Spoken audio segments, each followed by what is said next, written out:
ഈയിടെ കാസർഗോഡ് ജില്ലയിൽ SOSന്റെ സ്നേഹലോകം പരിപാടിക്ക് വേണ്ടി പോയി. ഇടയിൽ ഒരു ചെറിയ ഗ്യാപ്പ് ഉണ്ടായപ്പോൾ നേരത്തെ ഷാർജയിൽ നിന്ന് പരിചയമുള്ള ഒരു സയ്യിദിൻ്റെ വീട്ടിൽ അവരുടെ വീട് കൂടലിന് പോകാൻ പറ്റാത്തതുകൊണ്ട് അവിടെ പോയ സ്ഥിതിക്ക് ആ വീട്ടിലൊന്ന് പോയി. ആ വീട്ടിലെത്തിയപ്പോൾ എന്നോട് തങ്ങൾ പറഞ്ഞു, ഭക്ഷണമൊക്കെ കഴിച്ചതിന് ശേഷം ഉമ്മാൻ്റെ റൂമിൽ ഒന്ന് കയറാല്ലേ. ഞാൻ കരുതി എന്താ അങ്ങനെ പറയണത്, ഉമ്മ ഉണ്ടെങ്കിൽ എനിക്ക് കയറാൻ എന്തായാലും പറ്റൂല, ഉമ്മ ഇല്ലെങ്കിൽ പ്രത്യേകിച്ച് ഉമ്മാൻ്റെ റൂമിൽ കയറിയിട്ട് ഇപ്പം എന്താ കാര്യം എന്ന് എൻ്റെ മനസ്സിൽ തോന്നി. ഞാൻ തങ്ങളോട് പറഞ്ഞിട്ടില്ല. ഉമ്മാൻ്റെ റൂമിൽ കയറാല്ലേ. അപ്പോൾ ഞാൻ കരുതി അതൊരു ബൈ മിസ്റ്റേക്ക് പറഞ്ഞു പോയതായിരിക്കും എന്ന് കരുതി ഞാൻ അത്ര കണ്ടത് ശ്രദ്ധിച്ചിട്ടില്ല. പിന്നെയും തങ്ങൾ പറഞ്ഞപ്പോൾ ഞാൻ പറഞ്ഞു വാ കയറാം. അങ്ങനെ കയറിയപ്പോൾ തങ്ങൾ പരിചയപ്പെടുത്താണ്, ഈ റൂം എൻ്റെ വീട്ടിലെ ഏറ്റവും ഭംഗിയുള്ള റൂമാണ് ഉസ്താദേ. ഈ റൂമിനാണ് ഞാൻ ഏറ്റവും നന്നായിട്ട് ക്യാഷ് ചെലവാക്കിയത്. അതിന് മാത്രം കാണാൻ ആ റൂമിന് ഭംഗിയുണ്ട്. ഈ റൂമിൽ എൻ്റെ ഉമ്മക്കുള്ള റൂമാണിത്. എൻ്റെ ഉമ്മാക്കാണ് ഈ റൂം. ഞാൻ അവിടെ കണ്ട ഏറ്റവും സന്തോഷമുള്ള കാര്യം, ആ കട്ടില അതിൻ്റെ മുകളിൽ തല വെക്കുന്നതിൻ്റെ മുകളിലെ ചുമരിൽ ഒരു ഹദീസ് എഴുതി വെച്ചിട്ടുണ്ട്, അൽ ജന്നത്തു തഹ്ത അഖ്ദാമിൽ ഉമ്മഹാത്ത്. ഉമ്മാൻ്റെ കാലിൻ്റെ അടിയിലാണ്, ഉമ്മാൻ്റെ പൊരുത്തം കിട്ടുമ്പോഴാണ് റബ്ബ് സ്വർഗം തരിക. ഇതെൻ്റെ ഉമ്മാക്കുള്ളതാണ് ഉസ്താദേ. കണ്ണ് നിറഞ്ഞുപോയി. ചിലരൊക്കെ ഉമ്മമാരെ ഉപ്പമാരെ സ്നേഹിക്കുന്നതിൻ്റെ ഓരോ ശൈലികളെ. നമ്മുടെയൊക്കെ ജീവിതത്തിൽ ദുനിയാവിൽ വീട്ടിൽ നിന്ന് തന്നെ സ്വർഗം വാങ്ങാൻ പറ്റിയവരാണ് ഉപ്പ ഉമ്മ എന്ന് പറഞ്ഞാൽ. അവരുണ്ടാകുമ്പോൾ നമ്മൾ എന്തിനാ വേറെ എവിടെയെങ്കിലൊക്കെ പോകേണ്ട ആവശ്യം? ഉപ്പാൻ്റെ ഉമ്മാൻ്റെ പൂർണ്ണ തൃപ്തി നമുക്കുണ്ടാവണം. നമ്മൾ എത്ര ഖാദിയായാലും മുദരിസായാലും എത്ര വലിയ നേതാവ് എന്ന് പറഞ്ഞ് നടന്നാലും എത്ര വലിയ ഭാരവാഹിയായാലും നമ്മളെ സ്വന്തം ഉപ്പാൻ്റെ ഉമ്മാൻ്റെ പൊരുത്തം 100% കിട്ടണം. അവർക്ക് നമ്മളെക്കുറിച്ച് പരാതി ഉണ്ടെങ്കിൽ അത് മരണസമയത്ത് ബാധിക്കുന്ന കാര്യമാണ്. ഇമാം സുയൂത്തി റളിയല്ലാഹു അൻഹു പറയുന്നുണ്ട്, മരണം മോശമാവുന്ന 4 കാരണങ്ങളുണ്ട്. അതിലൊന്ന് ഉഖൂഖുൽ വാലിദൈൻ. ഉപ്പി ഉമ്മി നമ്മളെ കൊണ്ട് വേദനിച്ചു പോയാൽ നമ്മൾ തീർന്നു പോകും, നമ്മളെ കാറ്റോ. ഇനി പറയുന്ന 25 കാര്യങ്ങൾ നമ്മളിൽ ഉണ്ടാവണം. 1, ഇത്വാഅത്തുൽ ഉമ്മി വൽ അബി ഫീ കുല്ലി മാ യഅ്മുറാനി ബിഹിൽ വലദ് ഇല്ലൽ മഅസിയ. ഉപ്പയും ഉമ്മയും എന്ത് കൽപ്പിച്ചാലും അത് നമ്മൾ സ്വീകരിക്കണം. കൽപ്പിക്കുന്ന കാര്യം തെറ്റാണെങ്കിൽ ലാ ഇത്വാഅത, അതില്ലല്ലോ. തെറ്റ് കൽപ്പിച്ചാൽ ആര് പറഞ്ഞാലും അത് ഇബ്ലീസ് പല ആളെ കൊണ്ടും പറയിപ്പിക്കുമല്ലോ. ആ അർത്ഥത്തിൽ അതിനെ മനസ്സിലാക്കുന്നതല്ലാതെ ആര് തെറ്റ് നമ്മളോട് പറഞ്ഞാലും തെറ്റ് തെറ്റന്നെ, തെറ്റ് തെറ്റാണ്. അത് ഉസ്താദ് പറഞ്ഞതിന് ഷെയ്ഖ് പറഞ്ഞതിന് അത് കള്ളത്തൊരീക്കത്താണെന്ന് മനസ്സിലാക്കിയാൽ മതി. വേറെന്ത്? തെറ്റ് തെറ്റു തന്നെ. തെറ്റ് പറഞ്ഞാൽ അത് ആര് പറഞ്ഞാലും സ്വീകരിക്കാൻ പാടില്ല. മാതാപിതാക്കൾ തെറ്റ് അല്ലാത്ത എന്ത് കാര്യം പറഞ്ഞാലും സ്വീകരിക്കണം. അതിനുവേണ്ടി നമ്മൾ എത്ര റിസ്ക് എടുത്താലും അത് ഏറ്റെടുക്കുക തന്നെ വേണം. നബിയെ, എൻ്റെ ഉപ്പ പറയുന്ന നിലവിലുള്ള ഭാര്യനെ തൊലാക്കല്ലണമെന്ന്. അത്യ അബാഖ്, ഉപ്പാനെ വഴിപ്പെട്ടോളി. ഉത്തരം, അവള് നിനക്ക് പറ്റൂല മോനെ, ഞാൻ അന്വേഷിച്ചു, ഒരുവിധമൊക്കെ പറ്റുവാണെങ്കിൽ നിനക്ക് ഞാൻ കെട്ടിച്ചേരുമായിരുന്നു. ഉപ്പ, ഓള് നല്ല പെണ്ണാണ്, ഉപ്പാക്ക് മനസ്സിലാവാത്തോണ്ടാണ്. ന്യായീകരണത്തിന് നിൽക്കണ്ട, നിൽക്കരുത്, കെട്ടരുത്, അത്ര തന്നെ. കുടുംബം എന്തെന്ന് ജീവിച്ചു പഠിക്കുകയും അനുഭവിക്കുകയും ചെയ്തവരാണ് നമ്മുടെ ഉപ്പയും ഉമ്മയും. നിനക്ക് വയസ്സ് ഇപ്പോൾ ആകെ 18 അല്ലെങ്കിൽ 20, 25, കുറച്ച് കൂടുതലുണ്ടാവാം. നീയൊക്കെ ജീവിതം തുടങ്ങുന്നേ ഉള്ളൂ എന്നാണ് ഉപ്പൻ്റെ വസൂയത്തിൻ്റെ താല്പര്യം. ആ ബിസിനസ് മോനെ തുടങ്ങണ്ട മോനെ എന്ന് പറഞ്ഞാൽ ഉപ്പാക്ക് അത് മനസ്സിലാവാത്തോണ്ടെന്നല്ല, മനസ്സിലാവട്ടെ ആവാതിരിക്കട്ടെ, ഉപ്പ പറഞ്ഞാൽ സ്വീകരിക്കണം. ഇത്വാഅത്തുൽ ഉമ്മി വൽ അബി, ഉപ്പി ഉമ്മി എന്താണോ നമ്മളോട് പറയണത് അത് സ്വീകരിക്കണം. അതിൻ്റെ പിന്നിൽ ഒരു ഖൈർ ഉണ്ടാകും എന്ന് കരുതണം. നമ്മൾ വിചാരിക്കുന്നത് തന്നെയാണ് ഖൈർ എന്ന് ഉറപ്പിച്ചത് കൊണ്ടാണ് കോളേജിൽ നിന്ന് കണ്ട പെണ്ണിനെ തന്നെ ചെക്കനെ തന്നെ കെട്ടണം എന്ന് നമുക്ക് തോന്നുന്നത്. ആ ഭാഗം ന്യായീകരിക്കാൻ വേണ്ടിയിട്ടാണ് അവള് നല്ലോളാണ്, ഓളുടെ കുറെ ഗുണങ്ങളും ബുർദ കാണാപ്പാടാണ് എന്നൊക്കെ പറയണത്. അതൊക്കെ നമ്മളെ ഭാഗം ന്യായീകരിക്കാനുള്ള ഭയങ്കര ശ്രമമാണ്. ഉപ്പ ഉമ്മ അവരെ കൊണ്ട് സമ്മതിപ്പിച്ചിട്ടല്ല ശരിക്കും കല്യാണം നടത്തേണ്ടത്. അവരുടെ ഹൃദയത്തിൽ നിന്ന് വരുന്ന ഒരു തൃപ്തിയുണ്ട്. എന്നാ കെട്ടിക്കോ. ഉമ്മ ഇങ്ങനെ തലേണ മന്ത്രം നടത്ത ഉപ്പാനോട്, എന്താ ഇപ്പൊ ചെയ്യാ, നമ്മള് കുറെ പറഞ്ഞില്ലേ, ഇനി കെട്ടിച്ചു കൊടുക്കുന്നല്ലാതെ, എന്നാ കെട്ടിക്കോ, ഞാനായിട്ടൊന്നും നിൽക്കണ്ട. ആ തൃപ്തിയുടെ കണക്ക് നമുക്കറിയാലോ, അതിന്റെ വോൾട്ടേജ് നമുക്ക് അറിയാലോ. അതിലപ്പുറത്ത് ഉപ്പ ഉമ്മ അവരുടെ പൂർണ്ണ തൃപ്തിയിലായിരിക്കണം നമ്മുടെ യാത്ര, നമ്മുടെ വിവാഹം, നമ്മുടെ ബിസിനസ്, നമ്മുടെ കോഴ്സ് എല്ലാം. അതിലൊരു ബറക്കത്ത് അള്ളാഹു നൽകും. മൻ തറക്കലില്ലാഹി, അള്ളാഹ്ക്ക് വേണ്ടിയിട്ട് നമ്മൾ ഒരു കാര്യം ഒഴിവാക്കിയാൽ, നല്ലൊരു അന്വേഷണം വന്നു, നല്ലൊരു പ്രപ്പോസൽ വന്നു, ബിസിനസ്സിന് നല്ല ചാൻസ് വന്നു, ഉമ്മ വേണ്ടാന്നാ നമ്മളോട് പറഞ്ഞത്. അപ്പൊ അള്ളാഹിനോട് നമ്മൾ പറയാണ് നല്ല സാധ്യതയായിരുന്നു, പക്ഷെ എൻ്റെ ഉമ്മ വേണ്ടാന്ന് പറഞ്ഞുകൊണ്ട് ഞാൻ അത് ഒഴിവാക്കി എങ്കിൽ അവ്വലഹുല്ലാഹു ഖൈറൻ മിൻഹു, അതിന് പകരം അള്ളാഹു വലുത് തന്നെ തരും. അത് ഇസ്ലാമിലെ ഒരു അടിസ്ഥാന തിയറിയാണ്. അത് ഈമാൻ ഉണ്ടെങ്കിലേ സാധിക്കുള്ളൂ. ഉപ്പാനും ഉമ്മാനെയും നമ്മൾ ഏറ്റവും വലിയവരായിട്ട് കണക്കൂട്ടണം. നമ്മൾ മസല പറഞ്ഞിട്ട് അവരെ തോൽപ്പിക്കരുത്. ഉമ്മ ഉപ്പ പറഞ്ഞതിന് എതിരായിട്ട് ആയത്തു ഹദീസ് ഒന്നും ഓതരുത്. ഇസ്ബാത്തുൽ ഹുജ്ജത്തി അലൽ വാലിദൈൻ മിൻ ഉഖൂഖിൽ വാലിദൈൻ. ഉപ്പാക്കും ഉമ്മാക്കും എതിരെ ആയത്തൊന്നും ഓതരുത്. ഉപ്പാനോടും ഉമ്മാനോടും തർക്കിക്കാൻ പറ്റുമോ എന്ന് ചോദിച്ചപ്പോൾ പണ്ഡിതർ കൊടുത്ത മറുപടി എന്താ? അവരുടെ ചെരുപ്പിനോട് പോലും തർക്കിക്കാൻ പറ്റൂല. ഞാൻ എൻ്റെ ഭാര്യനെ കൂട്ടിയിട്ട് എവിടെങ്കിലും പോകുന്നതിന് ഉമ്മാക്കെന്താ? അല്ലെ, ഞാൻ നിക്കാഹ് കഴിച്ച പെണ്ണല്ലേ, എല്ലാം ഇവിടെ പറയണമെന്നുണ്ട്, എല്ലാം ഇവിടെ റിപ്പോർട്ട് ചെയ്യണമെന്നുണ്ടോ? ഇതൊന്നും മനസ്സിലാക്കണമല്ലോ. അനിയന്മാരെല്ലാം കല്യാണം കഴിക്കാനുള്ളതല്ലേ, ഇവിടെ അങ്ങനെ ഉണ്ടോ? ഓക്കെ, നീ സംവാദത്തിൽ ജയിക്കുന്നു എന്നാണ് നീ കരുതുന്നതെങ്കിൽ നീ തോറ്റു തുടങ്ങുന്നു എന്നാണ് അതിൻ്റെ അർത്ഥം. ഇനി ഉമ്മാക്ക് നിന്റെ ഭാര്യയുടെ വിഷയത്തിൽ ഒരു വാക്ക് പോലും പറയാൻ കഴിയാത്ത വിധം അവരെ വായടപ്പിച്ചു. ശരി, ഇനി നീ വാ തുറന്നിട്ട് ലാ ഇലാഹ ഇല്ലല്ലാഹ് ചൊല്ലേണ്ട ഒരു ഘട്ടമുണ്ട് മരിക്കുമ്പോൾ. അന്ന് കാണാം റിസൾട്ട്, അന്ന് കാണാം റിസൾട്ട്. സോ ഇത്വാഅത്തുൽ ഉമ്മി വല്ലബി ഫീ കുല്ലി മാ യഅ്മുറാനി ബിഹിൽ വലദ്, മക്കളോട് ഉപ്പയും ഉമ്മയും കൽപ്പിക്കുന്നത് മുഴുവനും സ്വീകരിക്കാൻ നമ്മൾ ബാധ്യസ്ഥരാണ്. ഇതാണ് 25 കാര്യങ്ങളിലെ ഒന്നാമത്തെ കാര്യം. 2, മുഖാതബതുഹുമാ ബിലുത്ഫിൻ വഅദബിൻ. ഉപ്പാനോടും ഉമ്മാനോടും സംസാരിക്കുമ്പോൾ വളരെ സോഫ്റ്റായി സംസാരിക്കണം. കയർത്ത് സംസാരിക്കരുത്, തുറിച്ചു നോക്കരുത്. നബി സല്ലല്ലാഹു അലൈഹി വസല്ലമ തങ്ങൾ ആരെയും തുറിച്ചു നോക്കാറില്ല. തുറിച്ചു നോക്കുന്ന സ്വഭാവം ഒരു മുഅ്മിനിന് നല്ലതേ അല്ല. മസ്ബൂക്കായ ആൾക്കാരെ, മുവാഫിഖായ ആൾക്കാർ അഥവാ ജമാഅത്ത് പൂർണ്ണമായി കിട്ടിയ ആൾക്കാർ ഇങ്ങനെ നോക്കുന്നതാണ്. ഈ മസ്ബൂക്കിങ്ങൾക്ക് തന്നെ തോന്നും എൻ്റെ തുണിക്കെന്ത് ഓട്ടിയാറ്റുണ്ട്, ഇതെന്താ എല്ലാവരും പാടും നോക്കണത്. ഇത് നമ്മളെ നാട്ടിൽ നിന്ന് നിർത്തണം. മൗലിദിന്റെ വഅലിന്റെ മജ്ലിസിൽ ഇടയിൽ കയറി വന്ന് ഇരുന്ന ആളെ ചുറ്റുമുള്ളവരിങ്ങനെ നോക്കിയാൽ അയാളുടെ 2 കിഡ്നിയും ഫെയിലായി പോകും. നോൽക്കരുത്. ആ പരിപാടിയൊക്കെ വളരെ ബോറ് പരിപാടിയാണ്. നമ്മുടെ കണ്ണ് സോഫ്റ്റ്നെസ് ആയ കണ്ണാവണം, സോഫ്റ്റ്നെസ് ഉള്ള കണ്ണാവണം.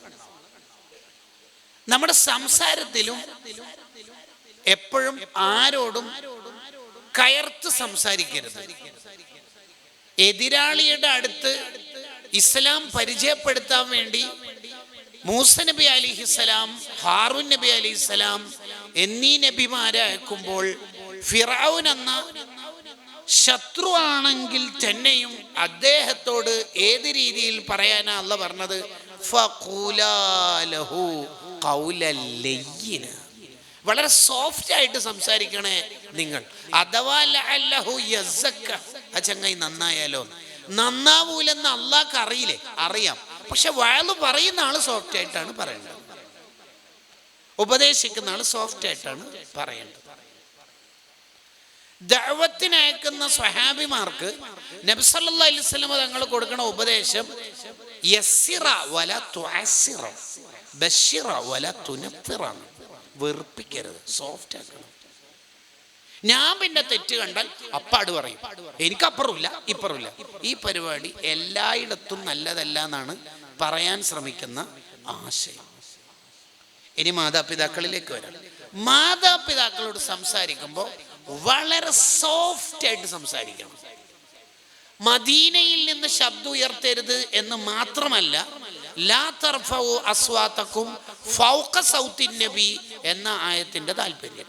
പിന്നെ നബി സല്ലല്ലാഹു അലൈഹി വസല്ലം തങ്ങളുടെ ഹദീസിന്റെ ക്ലാസ്സിൽ, റസൂലുള്ളാഹിന്റെ ശമാഇലിന്റെ മജ്ലിസിൽ, നബി തങ്ങളുടെ മൗലിദിന്റെ സദസ്സിൽ ഇവിടെ ഒരിക്കലും ശബ്ദം ഉയർത്തരുത്. സൂറത്തുൽ ഹുജറാത്തിന്റെ വ്യാഖ്യാനത്തിൽ കാണാം. അപ്പൊ നബിയോർമ്മയാണ് നമ്മുടെ ജീവിതത്തെ കൺട്രോൾ ചെയ്യണമെങ്കിൽ ശബ്ദം ഉയർത്താതെ സംസാരിക്കണം. മദീനയാണ് നമ്മളെ കൺട്രോൾ ചെയ്യണമെങ്കിൽ ജഗപുക നമ്മളിൽ ഉണ്ടാവില്ല. ഇൻസ്റ്റഗ്രാമാണ് കൺട്രോൾ ചെയ്യുന്നതെങ്കിൽ ജഗപുക മാത്രമേ ഉണ്ടാവുള്ളൂ. അപ്പോൾ നമ്മളെ കൺട്രോൾ ചെയ്യേണ്ടത് ആരാണ്? നബിയോർമ്മകളാണ്. അപ്പോഴാണ് ഒരാളുടെ ജീവിതത്തിൽ നബി ജീവിതം സാധ്യമാവുന്നത്. ഹദീസിന്റെ ക്ലാസ്സിൽ ശബ്ദം ഉയർത്തരുത് എന്ന് പറയുമ്പോൾ ആ ഹദീസല്ലേ നമ്മളോട് പറയണത്? എന്ന് ഉപ്പാന്റെ ഉമ്മാന്റെ തൃപ്തി വേണ്ടേ? നമുക്ക് വേണം. ശബ്ദം താഴ്ത്തി സംസാരിക്കണം. ഹദീസ് പണ്ഡിതനായ ഇബ്നു ഔൻ റളിയല്ലാഹു അൻഹുവിനെ ഉമ്മ വിളിച്ചു. എന്താ ഉമ്മ? ഉമ്മ എന്നെ വിളിച്ചോ? എന്താ ഉമ്മ എന്ന അർത്ഥത്തിൽ ഉത്തരം കൊടുത്തു. ആവശ്യങ്ങൾ നിർവഹിച്ചു. പിന്നെ വന്ന് ചിന്തിക്കുകയാണ്, ഞാൻ എൻ്റെ ഉമ്മ വിളിച്ചപ്പോ എന്തേ എന്ന് ചോദിച്ചത് കുറച്ച് സൗണ്ട് കൂടിപ്പോയോ, ഓവറായോ? ശരിയല്ലല്ലേ അത്? സ്വയം വിചാരണ. ഉടനെ അങ്ങാടിയിൽ ചെന്ന് വിലപിടിപ്പുള്ള 2 അടിമകളെ വാങ്ങിയിട്ട് മോചിപ്പിച്ചു. എന്നിട്ട് അള്ളാഹിനോട് പറഞ്ഞു, നേരത്തെ എൻ്റെ ഉമ്മാന്റെ അടുത്ത് കുറച്ച് സൗണ്ട് കൂടിപ്പോയിട്ടുണ്ട്, ഉമ്മനോട് സംസാരിക്കുമ്പോൾ ഉത്തരം കൊടുക്കുമ്പോൾ പൊരുത്തപ്പെടാനാണ് ഈ 2 അടിമകളെ വാങ്ങിയത്, മോചിപ്പിച്ചത്. പൊരുത്തപ്പെട്ടേർന്നേ അല്ലാഹ്.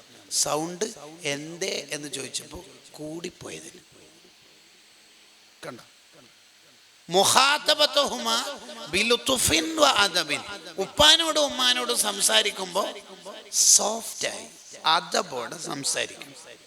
ഈ ഒരു പക്ഷെ നാട്ടിലെ മുദരിസാവാം, ഖാളിയാവാം, പ്രിൻസിപ്പൾ ആവാം, ഡയറക്ടർ ആവാം. അതൊക്കെ നാട്ടുകാർക്ക്. ഉപ്പാക്കുമ്മാക്കും കൊച്ചുമോൻ, ചെറിയ മോൻ. പ്രിൻസിപ്പളുടെ മുദരിസിന്റെ കോട്ടൊക്കെ വീട്ടിന്റെ പുറത്തും തന്നെ അഴിച്ചിട്ട് എവിടെയെങ്കിലും കൊളത്തി വെക്കാം. വീട്ടിൽ പച്ച മനുഷ്യനായിട്ട് കയറും. അതൊക്കെ നമുക്ക് കോളേജിൽ പരിഗണിക്കാം. ഉപ്പാനോടും ഉമ്മാനോടും വളരെ സോഫ്റ്റ് ആയിട്ട് സംസാരിക്കും. ചില മഹാന്മാര് ഉമ്മ വർത്താനം പറയുമ്പോ കേട്ടതുപോലെ അഭിനയിക്കും. ആ ആയിക്കോട്ടെ, ഇൻഷാ, ആ ശരി, ഓക്കെ. ഉമ്മ പോയതിനു ശേഷം പെങ്ങളോട് ചോദിക്കും, ഉമ്മ എന്താ പറഞ്ഞത്? അപ്പൊ നേരത്തെ അല്ലേ? ആ നല്ല പറഞ്ഞു. അത് എന്തേന്ന് ചോദിച്ചാൽ ഉമ്മ പറഞ്ഞത് ഒന്നും കൂടി പറയേണ്ടി വരില്ല ഉമ്മ, അഥവാ ഇടാവെന്ന് പേടിച്ചിട്ടാണ്, ശരിക്കും കേട്ടിട്ടും മനസ്സിലായിട്ടൊന്നുമില്ല. ഞാൻ പിന്നെ എന്തേന്ന് ചോദിച്ചാൽ സൗണ്ട് കൂടുമോന്നൊരു പേടിയുണ്ട്, അതുകൊണ്ടാണ്. എന്താ പറഞ്ഞത്? ഹദീസ് പണ്ഡിതന്മാരുടെ ജീവിത പറയണത്. നിങ്ങൾ ആലോചിച്ചു. ജയിച്ചവര് മുഴുവനും ജയിച്ചത് ഉപ്പാന്റെ ഉമ്മാന്റെ പൊരുത്തത്തിലാണ്. തോറ്റവരുടെ കഥ ഉൾട്ടയും. ഒരാൾക്ക് ഉന്നതി ഉണ്ട്, അയാൾ ഉന്നത സ്ഥാനത്തുണ്ട് എന്ന് ഇബ്ലീസിന് ബോധ്യപ്പെട്ടാൽ ഇബ്ലീസ് ചെയ്യുന്ന ഒരു പരിപാടിയും കൂടിയാണ്, ഉപ്പാന്റെ ഉമ്മാന്റെ വിഷയത്തിൽ അയാളെ തകർക്കും. ആ ഫോം റെഡി അല്ലെങ്കിൽ അയാൾ ആഖിറത്തിൽ അമ്പേ പരാജയപ്പെടും.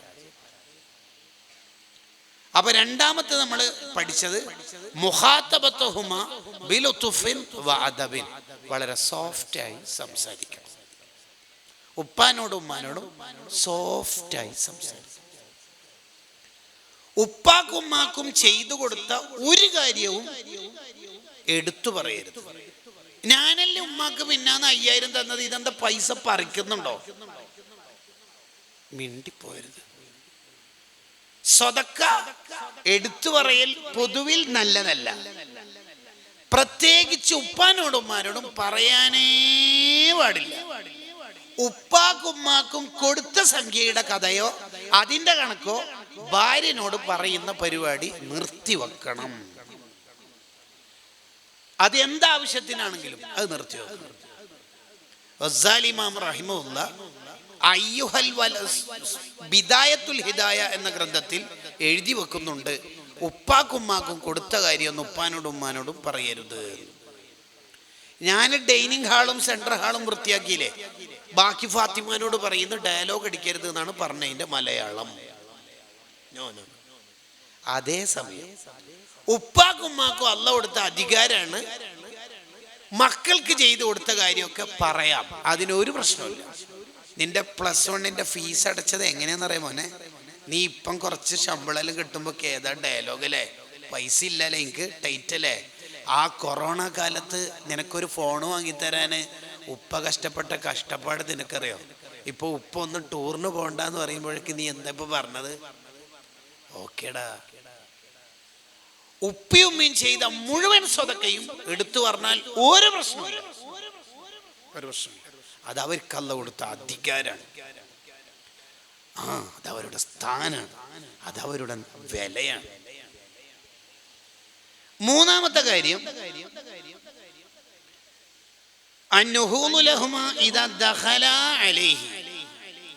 ഉപ്പിയുമ്മയും നമ്മളടുത്തേക്ക് വരലോടുകൂടി നമ്മളൊന്ന് താവണം, താഴ്മ കാണിക്കണം. എഴുന്നേറ്റിക്കണം എന്ന് മാത്രമല്ല, പിന്നെ നമ്മൾ താഴ്മയോടെ മാത്രമേ പെരുമാറാൻ പറ്റുള്ളൂ. എത്രയോ മഹാന്മാരുടെ ജീവിതങ്ങൾ വായിക്കുമ്പോൾ മനസ്സിലാവും, ഉപ്പിയുമ്മയും വന്നു കഴിഞ്ഞാൽ പിന്നെ അവർ ഇരിക്കൂല, പിന്നെ അവർ ഇരിക്കുന്ന പരിപാടിയില്ല. അതാണ് അവരുടെ ലൈഫ്. തള്ള വെച്ച ഒരു സംവിധാനം. ഉപ്പിയുമ്മയും നമ്മളടുത്തേക്ക് വന്നാൽ പിന്നെ അവിടെ നമ്മൾ താഴ്മയോടെ മാത്രമേ പെരുമാറാൻ പറ്റൂ. മഹാനായ സയ്യിദുന അബൂബക്കർ സിദ്ദീഖ് റളിയല്ലാഹു അൻഹു മദീനയിൽ നിന്ന് മക്കയിലേക്ക് തിരിച്ചു പോകുന്ന ഒരു ഘട്ടം ഉണ്ട് ചരിത്രത്തിൽ. അന്ന് ഉപ്പ അബൂ ഖുഹാഫ് റളിയല്ലാഹു അൻഹുവിനെ കണ്ട ഉടനെ കുതിരപ്പുറത്ത് നിന്ന് ഇറങ്ങിയിട്ട് നടക്കുകയാണ്. ആര്? ലോകത്തെ ഔലിയാക്കളുടെ ഏറ്റവും വലിയ നേതാവ്. ഉപ്പാനെ കാണലോടുകൂടി പിന്നെ കുതിരപ്പുറത്തില്ല, താഴെ ഹോൺ അടിച്ചിട്ട് ഉപ്പ ആ ഗേറ്റും നടക്കണേ എന്ന് ഓർഡർ ഇടുമ്പോൾ ഒന്ന് സിദ്ദീഖ് തങ്ങളെ മനസ്സിൽ ഓർമ്മിക്കണത് നല്ലതാവും, നല്ലതാവും. ഉപ്പ ഗതിയിൽ അനങ്ങാണ്ട് എല്ലാ വിഷയത്തിലും ഉപ്പ ഇടപെടണ്ട. പിന്നെ എൻ്റെ ഫ്രണ്ട്സൊക്കെ വരുന്നതാണ്, ഒന്ന് ഏതെങ്കിലും റൂമിൽ അറ്റം കൂടാൻ എന്തെങ്കിലും പ്രത്യേകം ഫ്രൂട്ട്സ് ആറ്റം വേണം, ദയവ് കേട്ടോ. നീ മൂക്കൊണ്ട് വരക്കുന്ന ഒരു കാലം അതിവിദൂരമല്ലാത്ത കാലത്തു തന്നെ പ്രതീക്ഷിക്കാം. ബാക്കിയുള്ള തെറ്റൊക്കെ അള്ളാഹു ഒരുവിധം പിടിച്ചു നിൽക്കും ആഖിറത്ത് വരെ. നോ, ഈ വിഷയത്തിൽ ഒരു എക്സ്ക്യൂസും ഇല്ല. പ്രീപോണ്ട് ശിക്ഷയാണ്, നേരത്തെ തന്നെ കിട്ടും. പോസ്റ്റ് പോണ്ട് ചെയ്യണ പരിപാടിയില്ല. ഹാക്കിം റഹിമഹുല്ല മുസ്തദറക്കിൽ ഉദ്ധരിക്കുന്ന ഹദീസ് ഇതിന് തെളിവാണ്. ഉപ്പാനുമ്മാനും ബുദ്ധിമുട്ടിച്ചവർക്ക് ശിക്ഷ നേരത്തെ തന്നെ കിട്ടിത്തുടങ്ങും. അതിൻ്റെ അർത്ഥം ഇതേ ശിക്ഷയുള്ളൂ എന്നല്ല, ഇത് ജസ്റ്റ് ആദ്യത്തെ ഡോസാണ്, വരുന്നുണ്ട് വലുത്. വലനുദീകന്നഹും മിനൽ അദാബിൽ അദ്ന ദൂനൽ അദാബിൽ അക്ബർ, വലുത് വരുന്നുണ്ട്. ഉപ്പാനുമ്മാനെ തൊട്ടാൽ കേസ് പൊള്ളും എന്നർത്ഥം. നാലാമത്തത് തഖ്ബീലു യദൈഹിമ സ്വബാഹൻ വമസാഅൻ വഫിൽ മുനാസബാത്ത്. മാതാപിതാക്കളുടെ കൈ പിടിച്ചൊന്ന് മുത്തണം, രാവിലെയും വൈകുന്നേരവും. വഫിൽ മുനാസബാത്ത്, വിശേഷ കാലത്തും ദിവസങ്ങളിലും. ഉപ്പാൻ്റെ ഉമ്മാൻ്റെ മുത്തം വാങ്ങണം നമ്മൾ, അവർക്ക് നമ്മൾ ചുംബനം നൽകണം. ആ സ്നേഹം നമുക്കുണ്ടാവണം. യഥാർത്ഥത്തിൽ മാതാപിതാക്കളെ സ്നേഹത്തോടെ നോക്കുക എന്നുള്ളത് ഹജ്ജ് ഉംറ ചെയ്ത പ്രതിഫലം കിട്ടുന്ന നന്മയാണ്. ഇത് കേട്ടപ്പോൾ ഒരു സ്വഹാബി ചോദിച്ചു, ഒരു ദിവസം തന്നെ 100 തവണ നോക്കിയാലോ?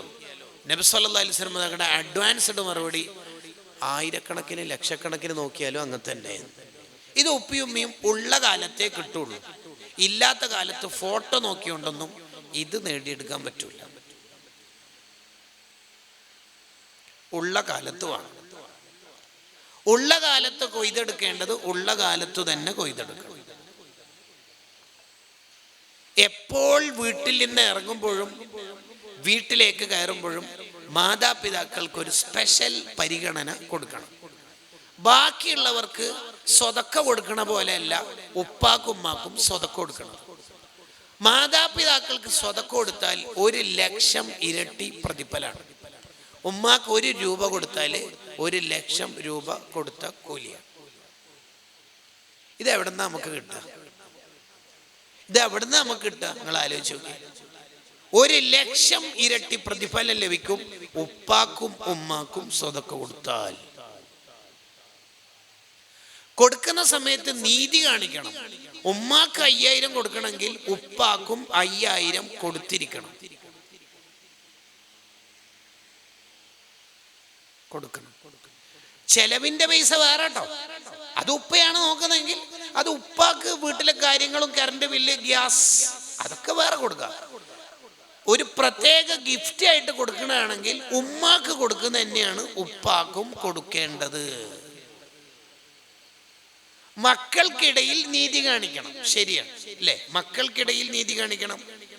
എല്ലാത്തിലും അങ്ങനെ തന്നെ. ഈ സദസ്സിൽ ഒരാൾ അത്തർ പുരട്ടി കൊടുക്കുന്നുണ്ട് എങ്കിൽ ഒരാൾക്ക് 2 വട്ടം കുപ്പിയിലിട്ടിട്ട് തേച്ചു കൊടുക്കണമെങ്കിൽ എല്ലാവർക്കും അങ്ങനെ കൊടുക്കണം. ഇല്ലെങ്കിൽ എല്ലാവർക്കും ഓരോന്നാ കൊടുക്കുന്നെങ്കിൽ ആദ്യത്തെ ആൾ മുതലേ അത് ശ്രദ്ധിക്കണം. ഒരു സ്വഹാബി നബി സല്ലല്ലാഹു അലൈഹി വസല്ലം തങ്ങളുടെ അടുത്തിരിക്കുന്ന ഘട്ടത്തിലാണ് ആ സ്വഹാബിയുടെ ഒരു കുട്ടി ഓടി വരുന്നത്. വന്ന കുട്ടിയെ വാരിയെടുത്ത് ചുംബിച്ച് മടിയിലിരുത്തി ആ സ്വഹാബി. ഇത് കണ്ട ആ സ്വഹാബിയുടേത് തന്നെ മറ്റൊരു കുട്ടി ഓടിയെത്തി. ആ കുട്ടിയെയും വാരിയെടുത്ത് ഇടതുഭാഗത്ത് മടിയിൽ ഇരുത്തി. ഉടനെ നബി സല്ലല്ലാഹു അലൈഹി വസല്ലം ഇടപെട്ടു, നീതി കാണിച്ചിട്ടില്ലല്ലോ എന്ന്. നീതി കാണിച്ചിട്ടില്ലല്ലോ എന്ന്. അതെന്താ നബി? ഒന്നാമത്തെ കുട്ടിയെ ചുംബിച്ചിട്ടാണ് മടിയിലിരുത്തിയത്. രണ്ടാമത്തെ കുട്ടിക്ക് അത് കൊടുക്കാതെയാണല്ലോ ഇരുത്തിയത്. ശ്രദ്ധിക്കണം. നീതികേടാണ് കുടുംബത്തിലെ പല കലഹങ്ങളുടെയും കാരണം. 2 പെൺകുട്ടികളുണ്ട്. ഒരു മോളുടെ ഭർത്താവ് ഗൾഫുകാരൻ. ആ പെണ്ണിനും പ്രത്യേക പരിഗണന വീട്ടിൽ കിട്ടാറുണ്ട്. മറ്റേ മോളെ ഭർത്താവ് ഓട്ടോ ഡ്രൈവർ.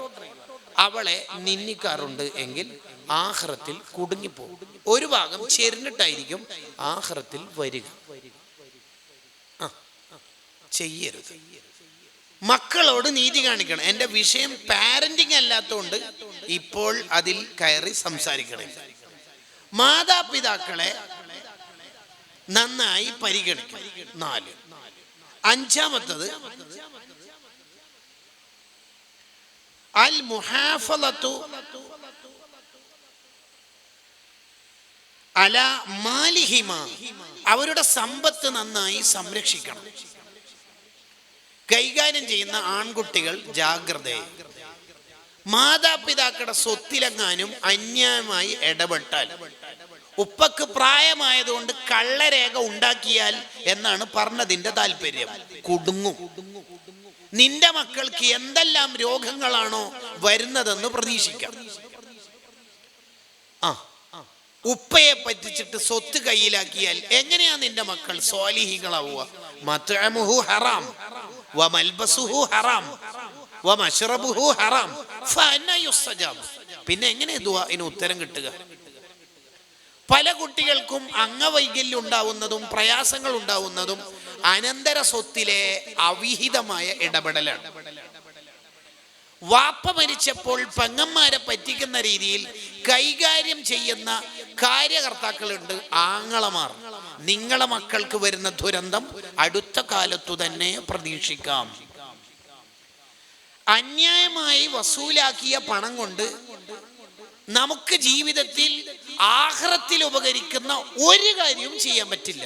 യൂസുഫ് നബ്ഹാനി തങ്ങളുടെ ദലീലു തുജാർ എന്ന കിതാബിൽ വിശദമായി ആ പഠനം ഉണ്ട്. നമ്മളെ മക്കൾ സ്വാലിഹീങ്ങളാവണമെങ്കിൽ നമ്മൾ സമ്പാദിക്കുന്ന പണം ഹലാലായിരിക്കണം. ലോക അറിയപ്പെട്ട ഹദീസ് പണ്ഡിതനാണ് ഇമാം ബുഖാരി റളിയല്ലാഹു അൻഹു. ബുഖാരി ഇമാമിന്റെ പേര് മുഹമ്മദ് എന്നാണ്, വാപ്പന്റെ പേര് ഇസ്മായിൽ എന്നാണ്. അപ്പോൾ പേര് വരിക മുഹമ്മദ് ബിൻ ഇസ്മായിൽ അൽ ബുഖാരി എന്നാണ്. ആ ഇസ്മായിൽ എന്ന വാപ്പ വഫാത്താകുമ്പോൾ അനന്തരമായി തൻ്റെ മകന് വെച്ചിരിക്കുന്ന സ്വത്തിനെ കുറിച്ച് അഭിമാനപൂർവ്വം പറയുന്നുണ്ട്, എനിക്ക് അനന്തരമായിട്ട് എടുക്കേണ്ട എൻ്റെ മോന്റെ സ്വത്തുണ്ടല്ലോ, ഞാൻ മരണപ്പെട്ടാലുള്ള ഈ സ്വത്തിൽ ഒരു ദിർഹമോ ഒരര ദിർഹമോ ഹറാമ് പോയിട്ട് ഹലാലാണോ ഹറാമാണോ എന്ന് ഡൗട്ട് അടിക്കാൻ പറ്റുന്ന ശുബഹത്ത് തന്നെ ഇല്ല, തന്നെ ഇല്ല, അത് ഉറപ്പാ. ആ പണം കൊണ്ട് യാത്ര ചെയ്ത് ലോകം ചുറ്റി ഹദീസ് ശേഖരിച്ച പണ്ഡിതന്റെ പേരാണ് മുഹമ്മദ് ബിൻ ഇസ്മായിൽ അൽ ബുഖാരി റളിയല്ലാഹു. സിയറു അലാമിൻ നുബലായിൽ ഹാഫിളു ദഹബി ഈ ആശയം കൊണ്ടുവരുന്നു. കണ്ടോ, പണം ഹലാലാവണം. ഉപ്പന്റെ ഉമ്മന്റെ സ്വത്ത് പറ്റിക്കരുത്. അത് ചെറിയ ക്ലാസ്സിലെ കാലം മുതൽ തന്നെ, തക്കാളി ഉള്ളി വാങ്ങാൻ അയക്കുന്ന കാലം മുതൽ തന്നെ, 2ാം ക്ലാസ് 3ാം ക്ലാസ് കാലം മുതൽ തന്നെ കുട്ടികളെ പഠിപ്പിക്കണം. മോനെ 2 രൂപ നീ കളവ് പറഞ്ഞു അല്ലേ, അനുവദിക്കരുത്.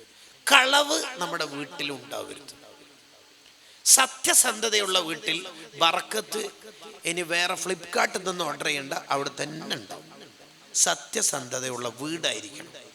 കളവ് പറയല്ല എന്ന് ഉമ്മ ചൊന്നാരെ കള്ളന്റെ കയ്യിൽ പൊന്നു കൊടുത്തോവർ എന്ന് മൊഹയ്യദ്ദീൻ മാല പാടുന്ന ഉമ്മ തന്നെ ശനിയും ഞായറും മദ്രസ ലീവായത് എന്തുകൊണ്ട് എന്ന് ഉസ്താദ് ചോദിച്ചാൽ അത് പനിയാണ് നാറ്റം പറഞ്ഞോളി എന്ന് പറയുകയാണെങ്കിൽ എന്താണ് ആ വീട്ടിൽ ഉണ്ടാവുക? കുട്ടീൻ്റെ കയ്യിൽ മദ്രസയിൽ പോകുമ്പോൾ ഖുർആന്, ഫിഖ്ഹ്, താരീഖ് 2 കിലോ കളവുമായിട്ടല്ലേ കൊടുത്തേക്കണത്. പിന്നെന്താണ് ആ കുട്ടി പഠിക്കുക? പുതിയ കാലത്തെ കുട്ടികൾ നേരിടുന്ന ഏറ്റവും വലിയ പ്രശ്നം എന്താണ് എന്ന് ചോദിച്ചാൽ കൾച്ചറൽ കോൺഫ്ലിക്റ്റ് ആണ്. പഠിക്കുന്നതൊന്നും വീട്ടിലും നാട്ടിലും കാണുന്നില്ല എന്നാണ്. കുട്ടി കലാലയത്തിൽ നിന്ന് പഠിക്കുന്നത് എന്ത് എന്ന് ചോദിച്ചാൽ മദ്രസയിൽ നിന്നും സ്കൂളിൽ നിന്നും പഠിക്കുന്നത് സ്ക്രീൻ അഡിക്ഷനിൽ പെടല്ലേ എന്നാണ്. വീട്ടിൽ നേരെ ഉൾട്ടയാണ് കാണുന്നത്. നമ്മുടെ രാജ്യം മതേതര രാജ്യമാണെന്ന് പഠിച്ചുകൊണ്ടിരിക്കുന്ന ഒരു കുട്ടിക്ക് ഏത് കലാലയത്തെന്നാ മതേതരത്വം കിട്ടേണ്ടത്? തട്ടമിടാൻ അനുമതിയില്ലാത്തൊരു കലാലയം ഉള്ളപ്പോൾ ആ കുട്ടി എവിടുന്നാ മതേതരത്വം പഠിക്കേണ്ടത്, സെക്യുലറിസം പഠിക്കേണ്ടത്? പുതിയ കാലത്തെ കുട്ടികൾ നേരിടുന്ന ഏറ്റവും വലിയ പ്രശ്നം തന്നെ അതാണ്, കൾച്ചറൽ കോൺഫ്ലിക്റ്റ്. ഞാൻ എൻ്റെ പുസ്തകത്തിൽ പഠിക്കുന്ന കോൺസ്റ്റിറ്റ്യൂഷനിൽ വായിക്കുന്നതൊന്നും നാട്ടിൽ കാണാനില്ലല്ലോ. മോള് വലുതായി, ശരിയാവണ്ണം ഡ്രസ്സ് ധരിക്കണം എന്ന് മദ്രസയിൽ നിന്ന് പഠിച്ച ഒരു കുട്ടി വീട്ടിലെത്തുമ്പോൾ ഗ്യാസ് സിലിണ്ടർ കൊണ്ടുവരുന്ന പണിക്കാരനോടും മത്സ്യം വിൽക്കുന്ന ജോലിക്കാരനോടും ഉമ്മ കിന്നാര വർത്താനം പറയണത് കാണുമ്പോൾ ഇക്കുട്ടിയും ചിന്തിക്കൂലേ, അപ്പൊ ഞാൻ മദ്രസയിൽ നിന്ന് പഠിച്ചതോ? മുടി മുറിക്കുമ്പോൾ മദീനയിലെ കൾച്ചർ പാലിക്കണം എന്ന് അധ്യാപകൻ ഉസ്താദ് പറഞ്ഞു കൊടുത്തപ്പോൾ ഈ കുട്ടി ആലോചിക്കുന്ന അപ്പൊ എൻ്റെ ഏട്ടനോ? ഗൂഗിൾ പേ ചെയ്യലാണ് ഉപ്പാന്റെ ഡ്യൂട്ടി എന്ന് വിചാരിക്കുന്നത് തെറ്റ്. നിങ്ങൾക്ക് അബദ്ധം പറ്റിയിരിക്കുന്നു. നമ്മൾ ആവേണ്ടത് റോൾ മോഡലാണ്. സൊല്ലു കമാ റഅയ്തുമൂനി ഉസല്ലി. നബി സല്ലല്ലാഹു അലൈഹി വസല്ലം സ്വഹാബത്തിന് തർബിയത്ത് കൊടുക്കുന്നത് ഞാൻ വുളു എടുത്ത പോലെ വുളു എടുക്കാം. ഞാൻ ഏത് ഭാഷയിലാണോ ഖുത്ബ ഓതിയത് ആ ഭാഷയിൽ, ഞാൻ നിസ്കരിച്ച പോലെ നിങ്ങൾക്ക് നിസ്കരിക്കാം. ഖൈറുക്കും, നിങ്ങളിൽ ആരാണ് ടോപ്പർ, നിങ്ങൾ ആരാണ് റാങ്ക് ഹോൾഡർ ആവുന്നത്? ഖൈറുക്കും ലിനിസാഇ, ഭാര്യമാരോട് നല്ല രീതിയിൽ പെരുമാറിയവരാണ്. നബിതങ്ങൾ ഇത് പറയുമ്പോൾ സദസ്സിൽ അമ്മോശന്മാരും ഉണ്ട്, സിദ്ദീഖുൽ അക്ബർ തങ്ങളും ഉമർ തങ്ങളും. അമ്മോശന്മാരുടെ മുമ്പിൽ ധൈര്യത്തോടെ ലഭിതങ്ങൾ പറയാം, ഭാര്യമാരോട് നല്ല രീതിയിൽ പെരുമാറിയവരാണ് ഏറ്റവും നല്ലയാൾ. ഇത് പറഞ്ഞ ഉടനെ തങ്ങൾ പറയുന്നുണ്ട്, പോയി ചോദിക്കാം നിങ്ങൾക്ക് ആയിഷയോടും ഹഫ്സയോടും എന്ത്, ഞാൻ എങ്ങനെയാണ് വീട്ടിൽ ചോദിക്കുന്നുണ്ട്. സ്വഹാബിമാര് മുത്തുനബി എങ്ങനെയാ വീട്ടിൽ സല്ലല്ലാഹു അലൈഹി വസല്ലം അടുക്കളപ്പണിയിൽ സഹായിക്കും, പാല് കറന്നേരും, ചെരുപ്പ് ശരിയാക്കും, പാത്രം ശരിയാക്കും, വീട് പണിയെടുക്കും, ആടിനെ കറന്നേരും, അങ്ങനെ അങ്ങനെ അങ്ങനെ. പറയാൻ എളുപ്പം, ജീവിച്ച് കാണിച്ചു കൊടുക്കണം. കുട്ടികൾ നേരിടുന്ന കൾച്ചറൽ കോൺഫ്ലിക്റ്റിനെ നമ്മൾ അതിജയിക്കണം. മദ്രസയിൽ നിന്നും സ്കൂളിൽ നിന്നും പഠിച്ചുകൊണ്ടിരിക്കുന്ന മുഴുവൻ നന്മകളും നമ്മുടെ വീട്ടിലും നമ്മുടെ രാജ്യത്തും നമ്മുടെ പരിസരത്തും ഉണ്ടാവണം. ഇന്ത്യ മതേതര രാജ്യമാണ് എന്ന് വായിച്ച ഒരു കുട്ടിക്ക് കലാലയത്തിൽ നിന്ന് തട്ടമിടാൻ അനുമതിയില്ലെങ്കിൽ ഈ കുട്ടി എവിടുന്ന് സെക്യുലറിസം പഠിക്കും? It is a cultural conflict. പഠിക്കുന്നതൊന്ന്, കാണുന്നതൊന്ന്, സോഷ്യൽ മീഡിയയിൽ ഒന്ന് എങ്കിൽ നമ്മുടെ ഈ രാജ്യത്തെ മക്കളെ എങ്ങനെയാ മതേതരത്വം പഠിക്കുക? എങ്ങനെ പഠിക്കും? പറഞ്ഞു വരുന്ന ആശയം അൽ മുഹാഫളത്തു അലാ മാലിഹിം, ഉപ്പാന്റെ ഉമ്മാന്റെ സ്വത്തിനെ ഏറ്റവും ഭംഗിയായി കൈകാര്യം ചെയ്യണം. അവരുടെ ജീവിതകാലത്താണെങ്കിലും അനന്തര സ്വത്ത് ഓഹരി വെക്കുമ്പോഴും ശ്രദ്ധിക്കണം. 6 ഇക്റാമുഹുമാ വ ഇഅതാഉഹുമാ കുല്ലമാ യത്ലുബാൻ, അവരെ നന്നായി ആദരിക്കണം, ബഹുമാനിക്കണം. അവരെന്തെല്ലാമാണ് നമ്മളോട് ചോദിക്കുന്നത് അത് കഴിവുണ്ടെങ്കിൽ കൊടുക്കണം, അതിൽ പിശുക്ക് കാണിക്കരുത്. അവരെ ആദരിക്കണം. നിങ്ങൾ കേട്ടിട്ടുണ്ടോ, ഒരു മഹാൻ ജയിലിലടക്കപ്പെട്ടു. അവരുടെ മകനും, മഹാന്റെ പേര് യഹ്യൽ ബർമാക്കി എന്നാണ് റഹിമഹുല്ലാ, അവരുടെ മകന്റെ പേര് ഫളുൽ എന്നാണ്. ഉപ്പയായ യഹ്യ എന്നവർക്ക് പച്ചവെള്ളം തണുത്ത വെള്ളം ഉപയോഗിക്കൽ പ്രയാസമാണ്. ജയിലിലാണെങ്കിൽ ചുടുവെള്ളത്തിന് സംവിധാനം ഇല്ലതാനും. അവിടെ കത്തിച്ചു വെച്ചിരിക്കുന്ന വിളക്കിന്റെ അടുത്ത് ഉപ്പ ഉറങ്ങിയ ഘട്ടത്തിൽ വെള്ളമെടുത്ത് അവിടെ തന്നെ ചേർത്ത് വെച്ചു. എന്തിന്? വല്ലാതെ ചൂടാവൊന്നും ചെയ്യില്ല. വിളക്കിന്റെ അടുത്ത് കത്തിച്ചു വെച്ചിരിക്കുന്ന അവിടെ വെള്ളം സംവിധാനിച്ചാൽ ഭയങ്കര ചൂടാക്കാനുള്ള സിസ്റ്റം ഇല്ല, എന്നാലും ചെറിയൊരു ചൂട് കിട്ടുമല്ലോ. അങ്ങനെ പിറ്റേ ദിവസം തഹജ്ജുദിനും സുബ്ഹിനുമുള്ള നിസ്കാരത്തിന്റെ വുളൂഇന് ഉപ്പക്ക് ചെറിയ ചൂടാണെങ്കിലും വെള്ളം കൊടുക്കാൻ പറ്റി ഫളിൽ എന്ന മകന്. ജയിൽ വാർഡൻ ഇതറിഞ്ഞു. അവിടുത്തെ വിളക്ക് അങ്ങ് മാറ്റുകയും അത് വിലക്കുകയും ചെയ്തു. പിറ്റേന്ന് രാത്രി എന്ത് ചെയ്യുമെന്നാണ് ആ മകന്റെ ആശങ്ക. എന്ത് ചെയ്യും? ആലോചിച്ചിട്ട് കിട്ടിയ ഉത്തരം, ഇന്ന് രാത്രി ഉറങ്ങണ്ട. ഉപ്പ് ഉറങ്ങിയാൽ വെള്ളത്തിന്റെ പാത്രം ഒരു സ്ഥലത്ത് വെച്ച് അതിന് കോഴി അടയിരിക്കണ പോലെ തൻ്റെ വയറിനോട് ചേർത്ത് പിടിക്കുക. ചൂട് കിട്ടില്ല, തണുപ്പ് പോയാലോ? ശരീരത്തിന്റെ ചൂടെന്ന് ഒരു ബ്ലൂടൂത്ത് സംവിധാനം പോലെ അതിനെ തണുപ്പകറ്റിയാലോ? ചേർത്ത് പിടിച്ചിട്ടാണ് ഒരു രാത്രിക്ക് രാത്രി ഉറക്കൊഴിഞ്ഞിട്ട് മകൻ കൊടുത്തത്. പഠിക്കണം ജീവിതം. ഒരു ഉപ്പക്ക് വേണ്ട സാധനം കൊടുക്കാൻ ഒരു മോൻ സഹിക്കുന്ന ത്യാഗം കണ്ടങ്ങൾ പഠിക്കണം. കൂട്ടുകാരെ, പഠിക്കണം. നമുക്ക് ദുനിയാവിൽ വിജയിക്കാൻ അല്ലാഹ് സംവിധാനിച്ച 2 ആൾക്കാരുടെ പേരാണ് ഉപ്പ, ഉമ്മ എന്നുള്ളത്. അവിടെ നമ്മൾ തോറ്റുപോകരുത്.